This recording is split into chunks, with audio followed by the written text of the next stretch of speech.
എപ്പോഴും സന്തോഷത്തോടെ ഇരിക്കണം, ഇടവിടാതെ പ്രാർത്ഥിക്കണം. അങ്ങനെ ഇടവിടാതെ പ്രാർത്ഥിച്ചാൽ സന്തോഷം ഉണ്ടാവും. കാരണം പിന്നെ ഭാരമില്ലല്ലോ.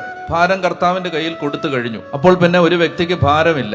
കർത്താവിന്റെ കയ്യിൽ ആ ഭാരം ഏൽപ്പിച്ചു കഴിഞ്ഞു. എപ്പോഴും സന്തോഷത്തോടെ ഇരിക്കണം, ഇടവിടാതെ പ്രാർത്ഥിക്കണം. ഇനി അങ്ങനെ പ്രാർത്ഥിക്കുന്ന സമയത്ത് ചെയ്യേണ്ട ഒരു കാര്യമാണ്, എല്ലാ കാര്യങ്ങളിലും നന്ദി പ്രകാശിപ്പിക്കണം.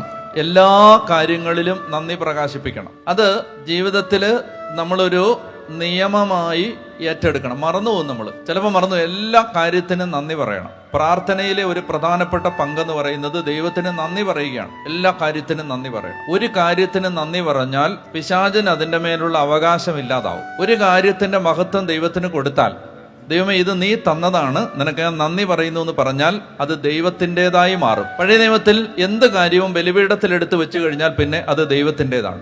ബലിപീഠത്തിൽ കൊടുക്കുന്നത് ദൈവത്തിൻ്റെതാണ്. നന്ദി പറഞ്ഞ് കർത്താവിന്റെ കാൽച്ചുവട്ടിൽ വെക്കുന്നത് ദൈവത്തിൻ്റെതാണ്. അതുകൊണ്ട് ദൈവത്തിന് പിന്നെ അതിൻ്റെ മേലൊരു നിയന്ത്രണം ഉണ്ടാവും.